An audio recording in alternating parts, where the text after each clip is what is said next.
지금도 자금 조달 계획서라는 거를 제출하죠. 근데 예. 다 하는 건 아니지 않나요?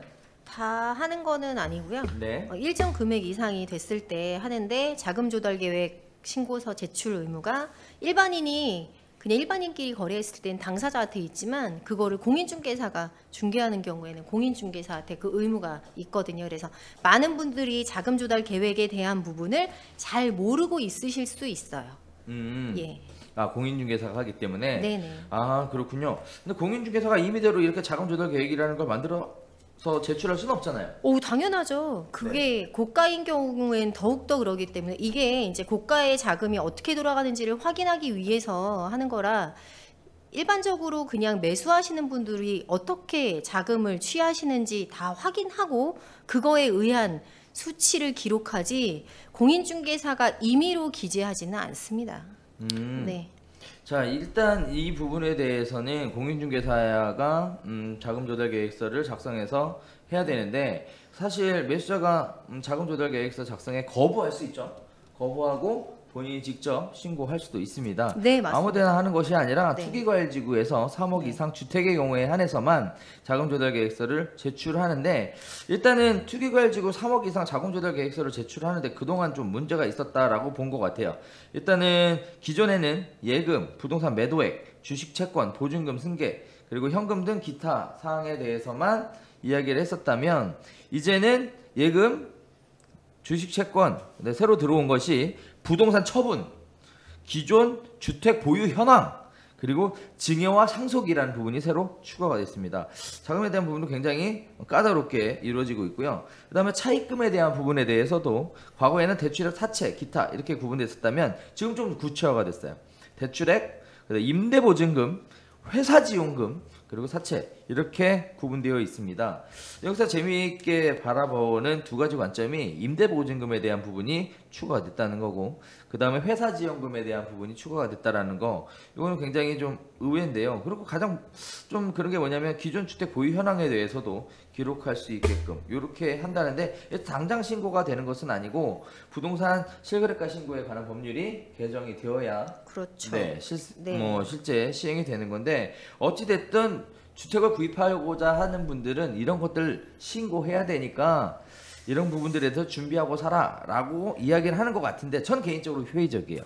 왜 그러냐면 최근에 가장 깜짝 놀랄 만한 사실이 뭐였냐면 현금 들고 와서 사요. 대출 안 받고. 예? 10억 넘게 현금 들고 와서 산다. 그런 분들이 굉장히 많습니다. 그래서 이런 부분들이 결국은 그 현금이 어디서 나냐? 결국 그 얘기를 좀 디테일하게 하는 얘기 같은데. 근데 오히려 이제 저는 그 부분을 그런 분들 말고 젊은 친구들이 자금을 어떻게 조달했느냐 여기에 포커스가 맞춰져 있다라고 봅니다.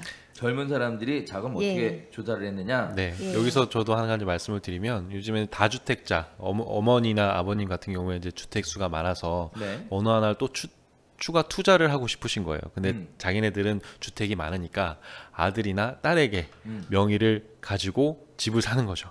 근데 그 자녀들이 20대 30대밖에 안 돼요. 그러면 자기네들이 그 급여를 받아서 그 집을 살 수 있느냐? 전혀 없겠죠. 네. 그만큼 전세 대출을 받든지 아니면 전세를 껴서 갭 투자를 하든지 그 나머지 또 차익 부족한 부분은 어떻게 할 거냐라고 저에게 굉장히 많이들 물어보시는데 그럼 증여세 신고를 해야 되냐? 아니면 어떻게 해야 되느냐라는 거를 정말 많이 물어보시는데 알고 싶으시면 저한테 전화 주시면 됩니다. 네. 그러니까요. 그 부분에 또한 이제 그 부분에서 많은 분들이 간과하시는 게 또 하나 있습니다. 자녀가 회사를 몇 년 다녔는데 걔가 연봉이 얼만데 이 정도는 사도 된다라고 생각을 하시는데 그거는 순수하게 예금 잔액이 있는 경우이고요. 네, 예, 그것도 신용카드로 사용액으로 다 뭐 플러스 마이너스가 얼마 안 된다고 하면 그거는 인정되지 않는 금액이라고 그런 것도 알고 저희가 있습니다. 되게 많이 물어보세요. 네. 제가 지금 자녀가 지금까지 한 2억을 벌었다. 신고된 내역도 있다. 그 2억짜리 집 사도 되지 않느냐? 라고 물어봐요. 그럼 저는 반문해요. 돈 하나도 안 썼어요? 라고 물어봐요. 술도 안 먹고 뭐 놀러도 안 가고 여자친구도 안 만들었을까요? 맞습니다. 라고 물어봐요. 그럼 네. 그건 아니죠. 그럼 어떻게? 그럼 증여세가 나올 수도 있는 부분이고 그런 부분에 대해서도 확실히 체크를 하셔야 되고 정확한 건 확실한 거는 지금 현재 잔액 통장상의 잔액이 얼마 있느냐가 가장 그렇죠. 핵심 사항일 것 같습니다. 그러니까 아마 세금에 대한 부분은 황규철 세무사님한테 물어보시면 되고요. 그런 것들을 해결하는 해법은 또 저에게 오시면 제가 해결해 드릴 수 있습니다. 아 그렇군요. 네. 일단은 뭐 매수한 금액 100%가 소명돼야 되는 건 아니잖아요. 맞습니다. 기본적으로 80% 이상 소명된다고 보시면 돼요. 그렇죠. 금액도 있고 비율도 있고. 그렇죠. 자 이런 부분들은 사실상 담당 전문가와 함께 상의해 보시는 게 가장 좋은데 한 가지 여러분들이 분명하게 아셔야 될 것은 그렇게 눈가리가 아무식으로 번 돈이 이만큼이니까 뭐 이만큼은 증여해도 되지 않겠냐, 뭐 증여해도 티가 안 나지 않겠냐 이렇게 생각하시는 것들은 굉장히 큰 문제를 발생시킬 수 있습니다. 나중에 가서 문제가 되는 것들은 결국은 현금 증여 형태로 되거나 또는 세금 신고를 누락했기 때문에 불성실 가산세, 납부지역 가산세, 기타 등등 겁나게 따라온다라는 거 알고 계시고요. 가급적이면 깨끗하게 거래하시는 게 가장 좋을 것 같고 그보다 더 좋은 방법이라면 사전에 어떠한 세금이 나올 것인가 미리 예측하고 사전에 준비하셔서 증여를 진행하시는 게 가장 합리적인 방법이라고 말씀드릴 수 있을 것 같습니다. 자 이번에는 10페이지 가볼까요? 실거래가 신고제도 개선을 통한 거래 투명성 강화에 대한 얘기가 나오는데 자 일단 정부에서 이게 불안했었나 봐요. 왜냐면 부동산 통계를 잡고 싶어도 계약하고 나서 60일 이내에 실거래가 신고가 되고 거기다가 또 한 달 동안 취업되고 정부에 취업돼서 보고되는데 또 한 달, 그 당시에 체결된 계약이 잔금 때까지 오는데 또 2달 이렇게 되면 총 8개월 걸린단 말이죠. 8개월. 와 어마어마하게 긴데 결국은 정부가 부동산 시장에 대해 선제적 대응을 할 수 없는 이유는 부동산 거래량을 실시간으로 파악하지 못해서 그런다. 핑계죠. 네. 그럼에도 불구하고 이런 핑계를 현실화 시켜보려고 실거래가 신고를 30일 내에 하도록 이렇게 되어 있죠. 맞습니다. 네. 이것도 지금 당장 되는 건 아니죠? 이 부분에 대해서도 아직 네. 법이 개정되어야 되는 그렇죠. 부분 아닌가요? 법이 개정되어야 그죠? 돼요. 네, 네. 실거래가 신고에 관한 법률이 네. 개정이 되어야 됩니다. 그래서 계약 체결 후 30일 내에 실거래가 신고를 함으로 인해서 시장의 적시성 그리고 시장 모니터링 기능을 강화하겠다라는 얘기가 있고요. 그다음에 또 하나 실거래가 신고를 하고 무효, 취소, 해제를 할 경우에는 과거에는 의무가 아니었습니다. 그런데 이 부분도 의무화시키겠다라는 얘기가 있었는데 사실 이거는 공인중개사, 개업공인중개사 이 네. 분들에게만 네. 해당되는 내용일 거고요. 네, 네. 반면에 이런 건 있죠. 당사자 간 거래할 경우에는 당사자가 신고하도록 되어 있잖아요. 근데 당사자가 지금까지는 그거를 간과하고 있었을 수도 있는 거죠. 그렇죠. 예, 그 부분이 조심하셔야 될 내용인 거죠. 그렇죠. 예. 자, 그래서 공인중개사를 거치지 아니하고 직접 거래한 경우에는 30일 내에 실거래가 신고하셔야 되고 이거 기간 지나면 큰일 나고요. 그 다음에 또 하나 계약이 무효, 취소, 해제가 된 경우에도 반드시 신고해 주셔야 된다. 기분은 나쁠 것 같아요. 직접 거래했는데 안 그래도 계약 깨져서 열받아 죽겠는데 감정도 상하고 법정 갈까 지금 다툼도 지금 왔다 갔다 하고 있는 상황인데 실거래가 신고를 또 같이 손붙잡고 가셔야 된다는 이런 부분도 있는 것 같습니다. 하실 말씀 있으셨어요? 예. 좀 여기서 조금 더 부연 설명하자면 지금 네. 최근까지 워낙에 순간순간에 집값이 많이 오르다 보니까 계약을 1억을 걸어놓고도 그걸 계약을 해지하는 매도자분들이 계셨어요. 맞아요. 많았어요. 그러면은 1억 돌려주고 1억을 더 얹어서 위약금을 줘야 되거든요. 맞아요. 거기에 대해서 세금 신고를 해야 되느냐 말아야 되느냐 이런 고민들을 가지고 전화를 주신 분들이 많았거든요. 중요한 이게 얘기예요. 하나의 이제 그 1억을 받은 사람이 기타 소득으로 잡히거든요.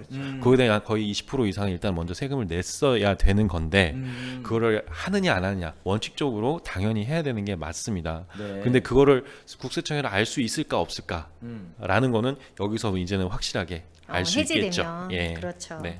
해제된 경우에는 일단은 제가 그냥 개인적으로 얘기하자면 네. 너무 갔어. 그렇죠. 안 됐어. 네, 그렇죠. 몰라 아직.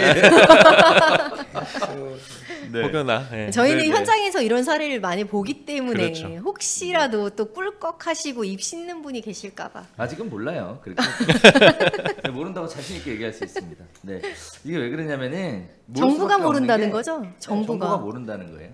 알 수가 없어요. 왜냐면은 계약이 무효가 될 수도 있고 취소될 수도 있고 해제가 될 수도 있는데 무효나 취소나 해제나 각각 사안이 지금 3가지예요. 거기다가 계약법에 의한 계약 해제가 돼야 되는데 그럼 위약금에 대한 지불을 하고 해제가 되는 케이스의 경우에서만 가능하다는 건데 이거를 굳이 뭐 그렇게 안 하고 무효나 취소 형태로 해제해버릴 수도 있는 거고요. 그렇게 되면 알 수 있는 방법이 근데 아니죠. 저는 그거 알려면 개인 통장 털어야 되는데 아니, 영장 있어야 돼요. 아니 한 가지 제 생각에 이제 그 문득 듣는 생각이 네. 그렇게 배액상환 해줬어요. 그런데 그게 나중에 이분이 매도했을 때 그 부분에 대한 거는 공제 안 됩니다. 필요 경비로 공제가 공제 안 되거든요. 네, 공제 안 되죠. 그거를 네. 간과하시면 안 되는데 만약에 1억을 배액상환했으면 저에게 필요 경비가 1억 더 들어간 거거든요. 그렇죠. 그러면 내가 그 부분에 대해서 양도세를 고스란히 더블로 똑바로. 낸다라고 알고 계셔야 되는데 음. 그 부분을 간과하시는 분이 엄청 많은 거죠. 최근에 가격 상승이 너무 많아서 이렇게 조금 전에 말씀하신 계약 파기 사례가 엄청 많았어요. 그때 배액상환 하는 돈 내가 양도세 내야 된다. 라고 생각하시면 아마 이 계약을 파기해야 되겠다라고 생각하는 분들이 생각을 한번 다시 하시게 되실 겁니다. 그렇죠. 자, 그런 부분들까지 미리 생각해 보시고 진행하셔도 될 거는 같은데, 네, 현재까지는 알 수가 없다는 거 다시 한번 말씀드리면서, 자, 이번에 새롭게 등장한 신조어였죠. 사실상 자전거래라는 게 있었습니다. 자전거래 등으로 실거래가 교란 행위를 하게 되면 지금 현재는 특별하게 처벌 조항이 없었음에도 불구하고 앞으로는 3천만 원 이하의 과태료를 부과하겠다라는 얘기인데, 이게 무슨 얘기냐면 거래 계약이 없었음에도 불구하고 당사자가 마치 거래가 있었던 것처럼 실거래가 신고를 신고함으로 인해서 마치 가격이 올라가지 않았는데도 불구하고 가격이 마치 크게 올라가서 실제 거래가 된 것처럼 실거래가를 위장으로 조작하는 케이스들이 발표가 되었었습니다. 이거를 이름하여 자전거래라고 불렸었는데 사실상 자전거래는 아니에요. 자기가 거래를 해야 되는데 거래는 안 한 거거든요, 이게. 자, 그렇게 허위 신고를 함으로 인해서 치세를 띄우는데 일조를 해 왔습니다. 자, 이게 문제가 발생된 경우에는, 위반을 하는 경우에는 3천만 원 이하의 과태료를 부과하겠다. 자, 이런 부분들이 생겼으니까 이제 시세 조작하는 행위 이제는 근절되어야 될 것 같습니다. 자, 그다음에 또 실거래가 신고 위반에 대해서 국토부가 지자체 공동으로 조사할 수 있는 권한을 이제 앞으로 신설하겠다라는 얘기가 있었는데, 뭐 지금도 잘 조사하고 있어서 특별하게 뭐 대단한 얘기가 아닌 것 같고요. 자, 그다음에 집값